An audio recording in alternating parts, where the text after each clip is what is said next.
Hello, and welcome to the American Society of Regional Anesthesia and Pain podcast, ASRA Wrap.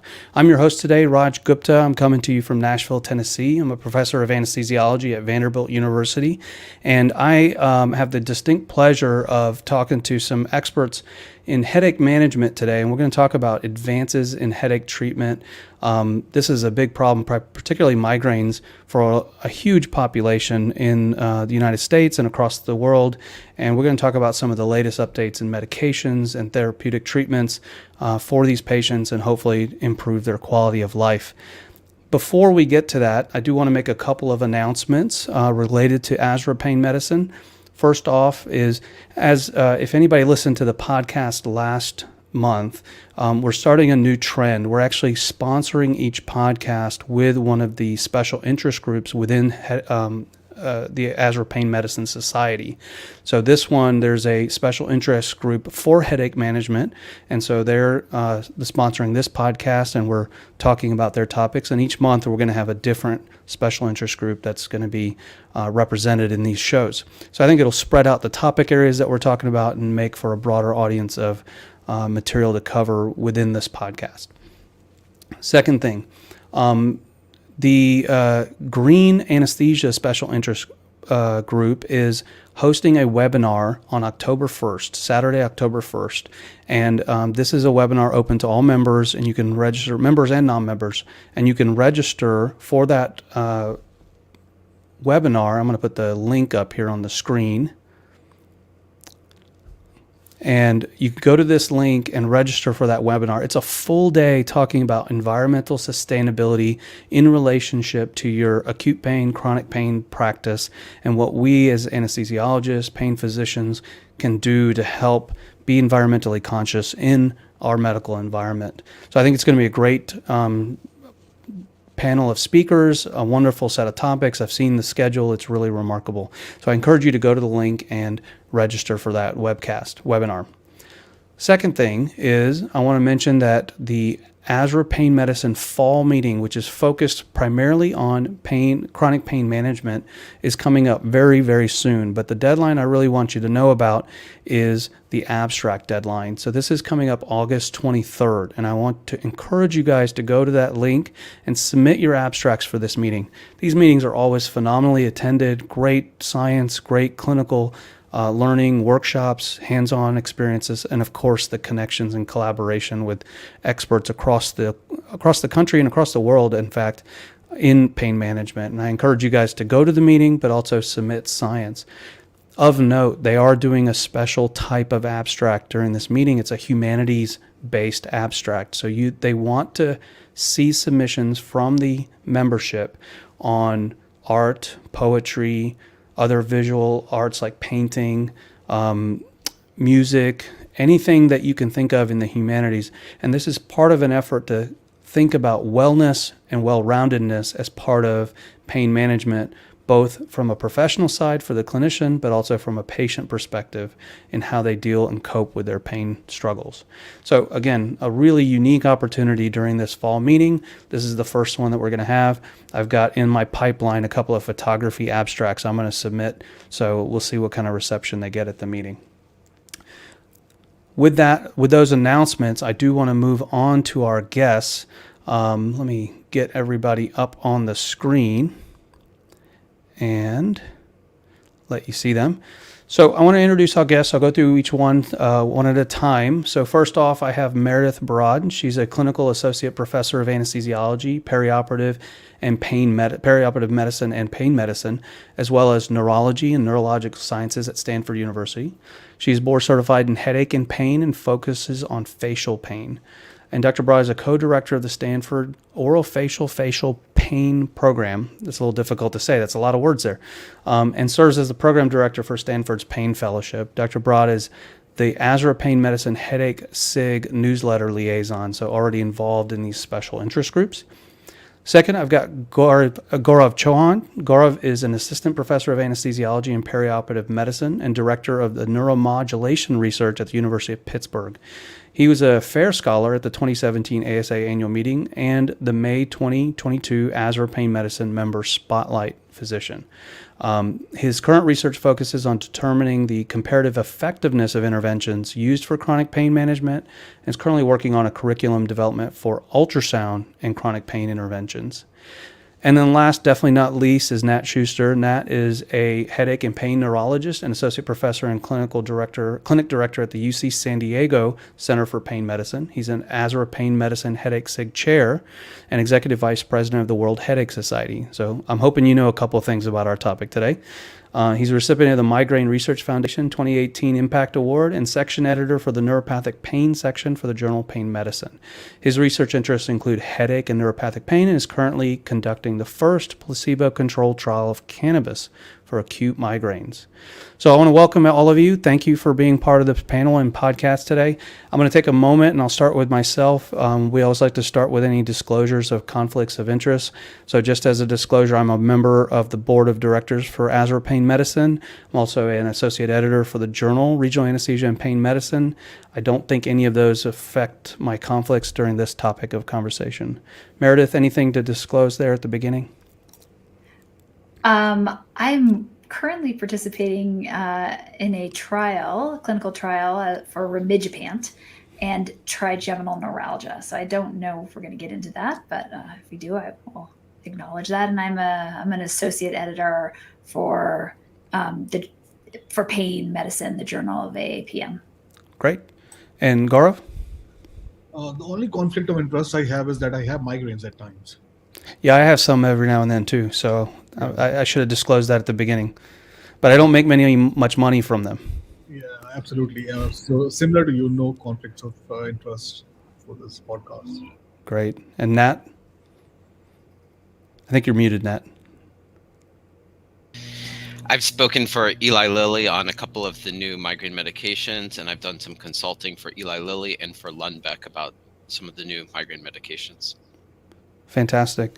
So let's just dive into the topic. So I'm going to kind of share an article that was passed around with us, and that's sort of our anchor of our conversation. It's not going to be the complete conversation, but there was in 2021, the American Headache Society consensus statement. It was an update on migraine treatments, integrating new migraine treatments into clinical practice. And this was an update to a previous consensus statement, and the entire focus was to give clinicians the latest research on what acute treatments and preventive therapies are available for patients dealing with migraines, either intermittently or chronically. So, Nat, I'm going to start with you. And from a high level, as you kind of think about headache management in the current state, in the past it was triptans and that's about it. Things have evolved quite a bit. Where do you see the current state of migraines? If we were talking to a more generic population of people, not headache specialists, how do you group the categories of opportunities there are for headache management right now? Yeah, so what we've always been doing for patients is most often, if a patient's coming to, say, a chronic pain clinic like the ones that we practice in, or to a tertiary headache center, most of these patients are going to need two classes of treatments. They're going to need a acute or an abortive treatment. So you mentioned the triptans, for example, are in that class, and that's what people take when they get a migraine. But then most of these patients also need to be on preventive medicines or prophylactic medicines. And so for so many years, we used three classes of medicines: anti-epileptics, antidepressants, and antihypertensives as migraine preventive medicines. And then 2010, we got for the chronic migraine patients, so those who had more than 15 headache days and more than 8 migraine days per month, then now you have Botox, onabotulinum toxin A for chronic migraine. And so then we had no new treatments coming to market until 2018. And that's when we got this new wave of medications that we're here to chat about today, where we first got 3 monoclonal antibodies in 2018 for migraine prevention. And then in 2020, we got 2 new oral medications for acute treatment initially for migraine. Plus, we got another acute treatment that targets the 5-HT1F receptor. And then come 2021, we got another medication that was a small molecule CGRP antagonist for migraine prevention, plus one of these acute treatments, rimegepant, also got a indication for prevention, and as well as some of these non-invasive neuromodulation devices when more of them hit the market. And so this new wave of treatments, and the one that I think has gotten the most buzz is the CGRP class of medicines. And so CGRP is calcitonin gene-related peptide, and this is a sensory neuropeptide that since the late 80s, there's been research about its role in migraine pathogenesis. And so it took a while before we started getting drugs that are going to um, selectively bind to either CGRP ligand, which are monoclonal antibodies, or to the receptor. And so we both have one monoclonal antibody that binds to it, as well as 3 small molecule antagonists. And it's been really exciting to have this new disease-specific class of medicines to treat migraine. And Meredith, so when you are looking, so you focus on trigeminal pain, facial pain. Obviously, headache fits into that as well. Is there just excitement about these new drugs? Are you starting to see them in treatment, or are there early trials? Where are these in their trajectory? Or are they so cost prohibitive that they're like 4th or 5th line for patients? Well, for migraine, most insurances are still mandating a stepped approach to using these medications. By stepped approach, that means you have to have tried and failed some of the less expensive preventive options or less expensive acute options before you're allowed to access these newer medications. They are only approved thus far for migraine. So for things like trigeminal neuralgia, there's a lot of interest in it, but it's not FDA approved yet, and off-label use obviously is not paid for by insurance. Maybe Nat, you want to talk about the one thing about CGRP is that it is more dense and found much more heavily in the trigeminal ganglion, which is why it is so exciting for headache and facial pain. A lot of people have been excited about trying to use it in other ganglia throughout the body, but it doesn't seem, as far as I'm aware of, to be as robust in other sensory ganglia. Right. So in non-headache pain conditions, we don't have evidence yet of these being effective. But where they seem to work is at the trigeminal ganglion. And so they're not going through the blood-brain barrier, and they don't have the CNS side effects that we've seen with so many of the migraine medicines that we've given patients in the past. And so that's a huge advancement for our patients. Just the tolerability of this class of medicines is much better, and largely probably because it doesn't cross through the blood-brain barrier. So you're able to actually treat a central nervous system disorder via the trigeminal ganglion without having a drug that crosses the blood-brain barrier. Yeah, in the article they give a nice cute name to this category, the GPANTs, or am I saying that right? The GEPANTS, I guess that's the end of the name. And then there's another one called the DITANs, which is slightly different receptor. But one of the comments made in the article was that compliance is poor with preventive therapies for traditional medications, but some of these are, especially the murine antibody, the monoclonal antibodies, are once a month, once a quarter injections, and so you're getting something that hopefully has a long-acting effect. Gaurav, have you ever used any of these medications? Are they not quite in your practice yet in chronic pain? Or I think you're muted here. Like they say, it's very difficult to get insurance approval for these medications. And then usually you, like Dr. Barad said, it has to be a stepwise approach. Documentation plays a huge part into writing down that, hey, patient has tried other medication and has failed 2 triptans in combination of triptans, and patient has also failed other conservative medical therapy, Botox injections. And in consultation with neurologist, I think using a GE PANT could be a viable alternative for this patient. Like there's a lot of insurance regulations with these medications, and then patient compliance also remains poor. But I have been, I try to in consultation with neurologists, prescribe Rimagepant to the patients. That's sort of my go-to drug because it is both acute and preventative medication as well. And like they said, the side effect profile is a little bit favorable. It does not have a lot of side effects like tricyclic antidepressants or triptans have. And one of the things that I saw in the article was that it seemed to be that the American Headache Society, in collaboration with some patient advocates, was really trying to make a statement that our current recommendations or requirements from insurers is too stringent for adequate patient care, often too delayed for adequate, considering the amount of quality of life impact that migraines can have on patients. There was one quote that said that the migraines are associated with a almost an annual cost of about $27 billion in the United States alone, mostly in lost productivity. And I know, as I mentioned earlier, I have luckily not chronic migraines, but I've had the occasional migraine and ended up in the emergency department. It was so bad because they can be quite debilitating, and I've seen several friends who are can't work because of migraines. So I think some of the things said that these trial periods can last 6 to 12 months. Is that what you guys are seeing? Meredith, are you guys seeing people having to go through long periods of these traditional therapies before they can get to these current therapies?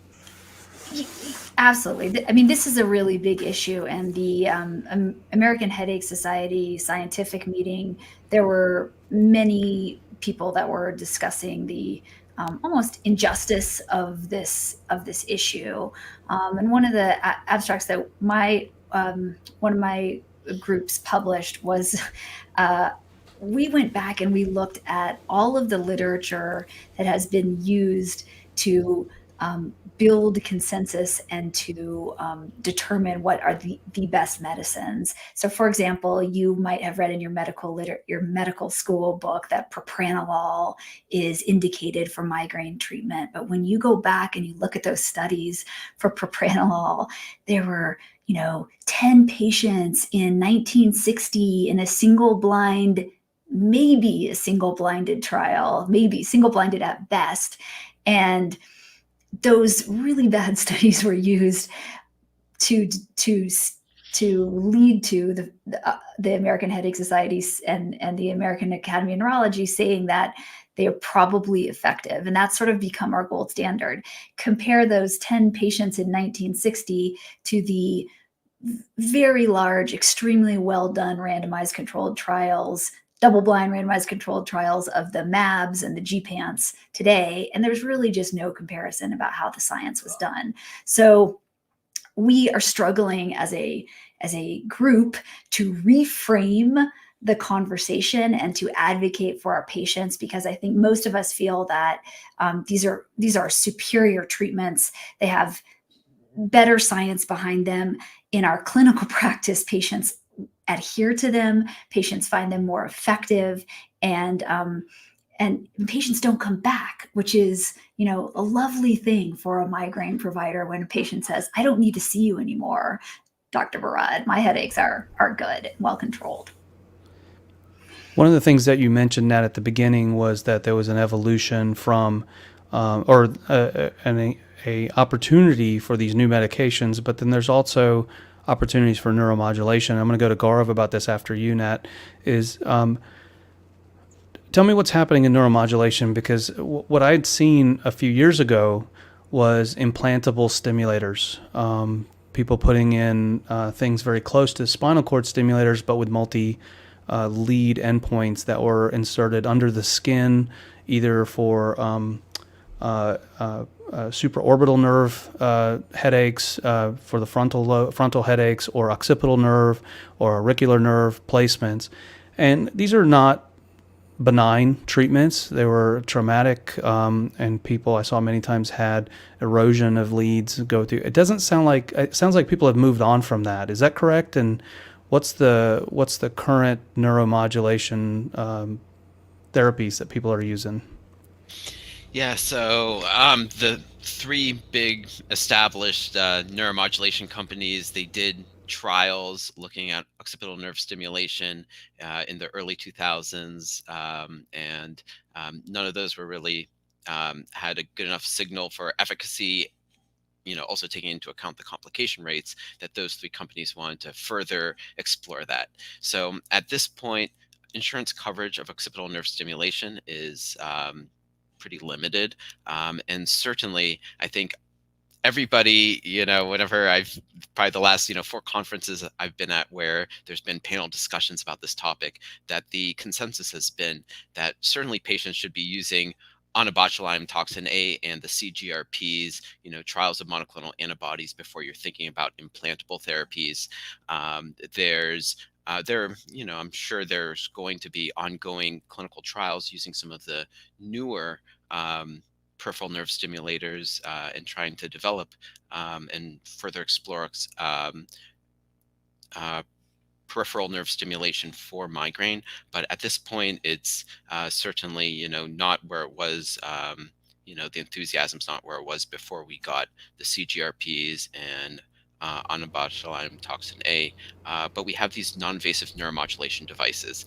And when it comes to at a societal level for the 38 million Americans who have migraine, these non-invasive neuromodulation devices don't have nearly, the dent big picture on migraine that the medications do, because they're not being used nearly as widely and they're not being covered by insurances. So in my practice, I can get CGRP monoclonal antibodies or GPANTs covered for my patients.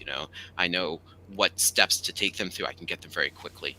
But the non-invasive neuromodulation devices, of which we have at this point 5 of them, by and large are not covered by insurance.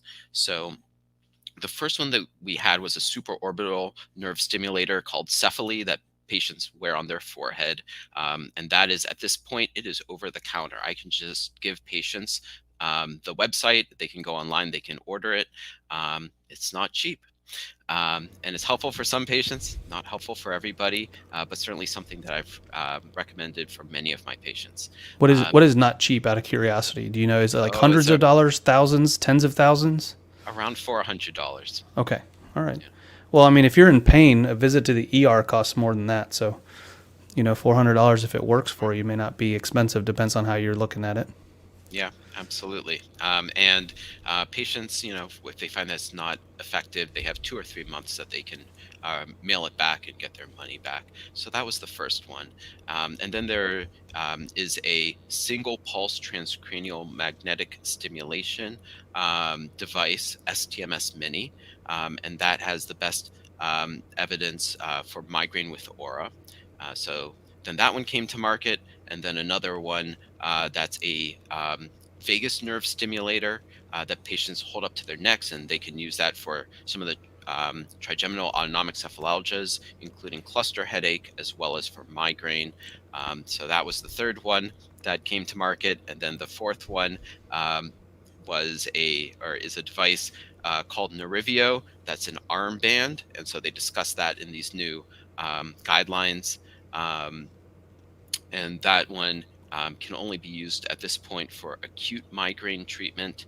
And that works by what they call conditioned pain modulation, where it is somewhat noxious and it triggers descending inhibition as a acute treatment for migraine.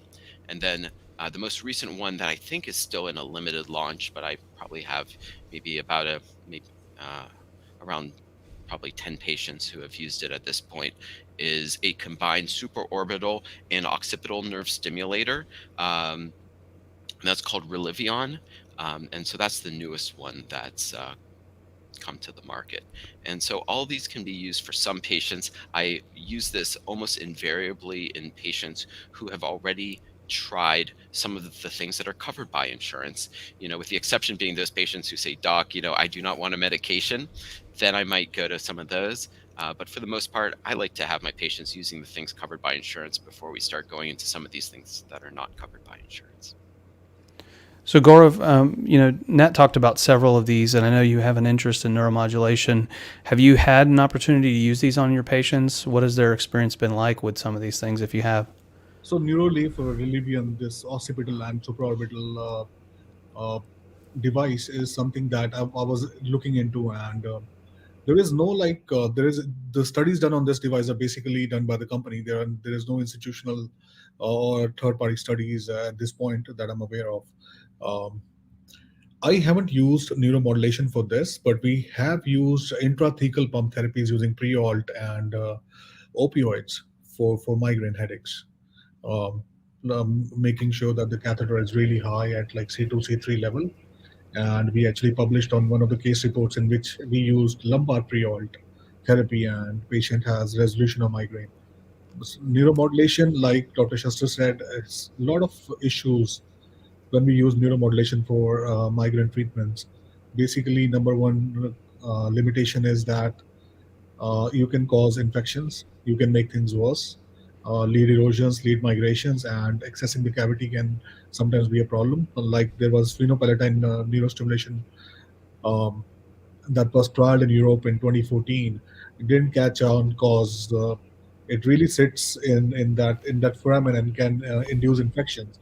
Foreign body in that place can definitely induce infections. So neuromodulation did not actually catch up for migraines, uh, unless it's non-invasive, and then non-invasive does not have like a large data a body of data behind it.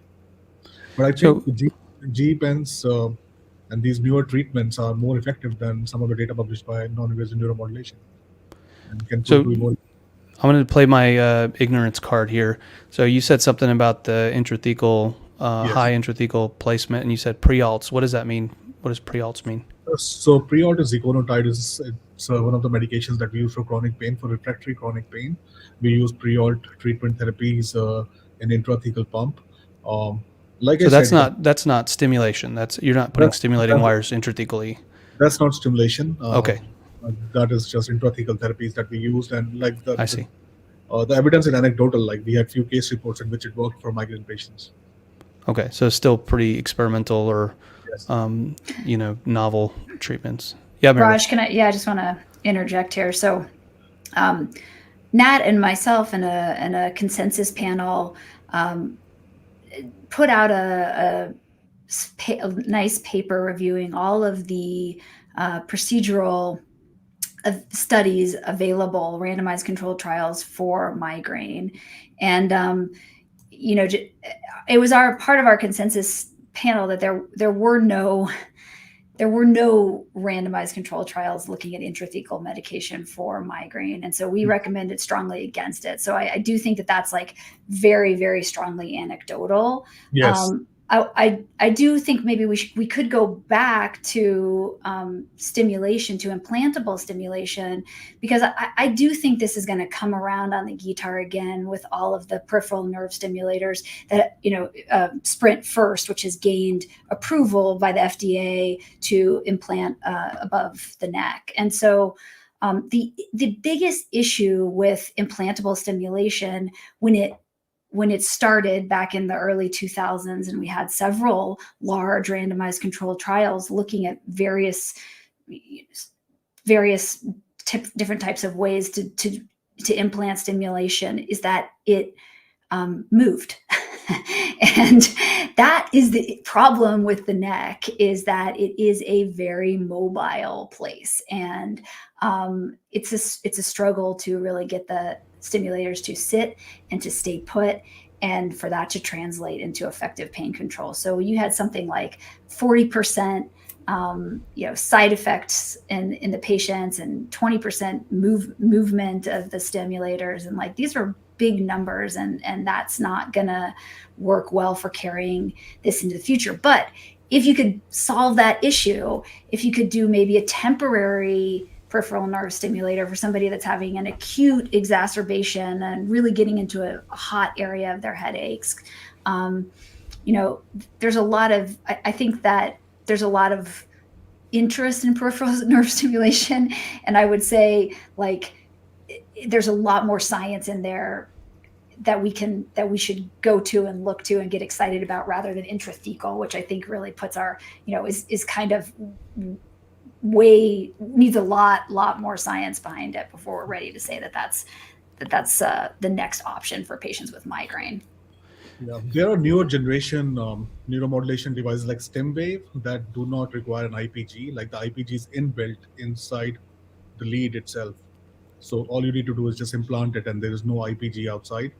Um, and all you need to do, IPG's implantable pulse yes, generator, right? yes, there is Yeah. no, unlike Sprint, in which you have to connect to an IPG and take out the device after 60 days. StemWave can stay inside in the occipital region, and it's IPG free. So all you need to wear is a special collar around the neck to activate the device and give you neuromodulation or stimulation. Yeah, So and I want to just second, what Meredith, said, both, from when it comes to um, intrathecal therapy not really having the evidence, but also, talking about the role of opioids. And certainly, opioids we know can cause medication overuse headaches. So it's always been a struggle to try to keep people, like in chronic pain treatment, away from opioids, getting them off of opioids. And so for example, one of the consult questions I used to get from neurologists before this new wave of medications came to market was a patient who was on a triptan, they had an MI, they were really good triptan responders, and now what can you do for them? Should this patient be getting opioids because, well, they're not a candidate for triptans, and due to their comorbidities, they're also not a candidate for NSAIDs anymore. So before 2020, well, the answer used to be, I guess we can try some D2 antagonists, things like metoclopramide or prochlorperazine, for example. And now we have with this new wave of medications, we have the GPANs and we have this one Ditan that do not have the cardiac contraindications that come with triptans. And so, if the question is, should this patient be on opioids? The answer is no, of course not. Here we have 3 new medications. Let's try some of these. And these non-invasive neuromodulation devices also are really good options for those patients. I do want to bring back one of the comments that the article talks about at the beginning, which I think that we should, in our due diligence, emphasize, is that patient education, lifestyle modifications are still the mainstay of primary therapy. Nutrition, exercise, stress, sleep, hydration, and then one thing I found very interesting and makes so obvious sense, but because I haven't been in this conversation before, is the migraine diary. Much of what you talked about the different therapeutics depends a lot on what type of migraines, how often the migraines, how debilitating they are. It seems like that migraine diary is the beginning of all of those conversations. As we wind down this conversation, I want to give everybody a chance, if there's any last thoughts you guys want to make. Sort of my summary kind of assessment from an outsider's point of view on this is that we're not stuck in 2000 anymore. We're not stuck with and limited to some of the therapies. There has been progress made. There are opportunities for patients. There's still some hurdles that are going to be challenges for patients and clinicians, but there's optimism there as well. So it's still an exciting field to look at. Meredith, any last thoughts before we wind this up? And again, if you want to tailor it towards your focus on trigeminal neuralgia pain and where some of these therapeutics kind of lead into that, I'm happy to let you mention that too. I don't have any exciting science to share yet, so we'll have to have another webinar about how they are on facial pain. But I do think it's an exciting time, and I think that ASRA has really invested in educating its participants about these new treatments, and I think that's great for providers and I think that's one of the reasons why ASRA is such a great place, is that you can come and learn about all the new developments in pain. So thank you, Raj, for having us on. Yeah, absolutely. Nat, any last thoughts before we wind up here? Yeah. So first of all, again, thank you, Raj, for having us. And so one thing that I'd like that I'd like pain doctors to take from this is thinking about, this with these new medicines, we have disease-specific treatments that are well tolerated and are effective, and hopefully can give hope to pain doctors thinking about, hopefully these are the sorts of medicines that we want to have in the chronic pain field as well for our patients. So I hope that this should give us hope, and I think that there are a lot of lessons to take from these new medicines. Also, I want to give a plug to the ASRA headache and facial pain SIG is having a headache and facial pain case discussion on July 27th. this year in the evening. So if you log on to the ASRA website and you go to the headaches SIG I've got the link right page, here on the oh, screen, wonderful. People can sign up. azra.com/sig/headache. So that'll jump you right to the headache SIG, and I think the banner for that. And I apologize, I didn't put that in the announcements at the beginning. So July 27th, is that the correct date? July 27th. Yeah, that's great. That's awesome. That, one of the things that, and this is a plug for what ASRA Pain Medicine as a society is doing, is we're really empowering the special interest groups, these SIGs, to generate content and find experts in the field. One of the complaints the society got for many years is that there's only a couple of people talking on the podium, but really the topics are diverse and have little niches within them. And so these special interest groups give us a podium, a platform for these conversations for people interested in these smaller niche topics that then get brought to the main stage over time as they mature and get the attention of a larger group of people. So azra.com/SIGs for any of the SIGs to look at, and then /headache if you're interested in this topic to see what else is coming up. You beat me to the punchline on the link. I was going to do that anyway, but that was good timing on that. Wonderful. And then Gaurav, any last thoughts? Now, and Nat, going back to you before I get to Gaurav, is I intentionally left out the cannabis discussion because that's like a whole 2-hour conversation. So it's not that I ignored that part of treatment. It's let's see where that's going in the research, and maybe the next time around we have this, we'll have more data on cannabis for migraine treatment, or maybe we'll have a longer cannabis discussion, broadly speaking, because there's a lot to discuss about that topic, and it doesn't seems to have something new every 6 months. So hard to keep up with that topic. Yeah, Gaurav, any last? absolutely. Yeah, we'll get you back on this. Gaurav, any last thoughts before we wrap up? Yeah, I would like to echo the sentiments of Dr. Barat and Dr. Schuster. Precise patient education, physician education is also very important to bring these medications mainstream, so that physician can tell the patient, hey, these are options available to you. Go talk to your insurance. Why are they not being covered? So I think these podcasts go a long way in educating physicians like me. And I think ASRA has done a wonderful job. Till these medications come in textbooks that we read, I think it's still early, and I didn't see any textbooks, discussing these medications. And there is lack of education when it comes to chronic pain physicians regarding these medications. So they are like reluctant in prescribing them and discussing them with their patients. So I think physician education goes a long way, and ASRA has done an amazing job with this podcast, and I hope they continue this.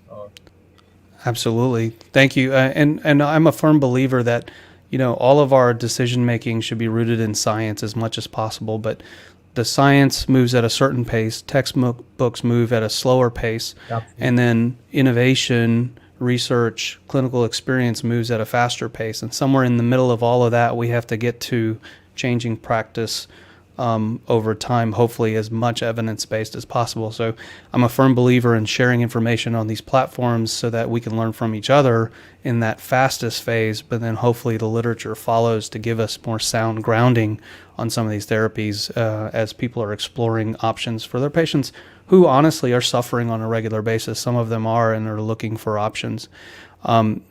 If those of you who are out there listening, and I encourage you to listen and then share it with your colleagues. These videos will be available afterwards on YouTube, Twitter, Facebook. You can share them all. We'll have the audio out on the podcast stream as well for ASRA RAP, ASRA-RAPP, if you want to subscribe to that podcast. But go to the Headache SIG's website, join the SIG, be part of the organization. They send out a newsletter periodically. They have these events. It's a great way to learn from colleagues that are doing this research, doing the clinical front-end experimentation and exploration. But also it's a great way to share your experiences back to the group so other people learn from your own experiences. So I encourage you to be part of the conversation and not just an observer.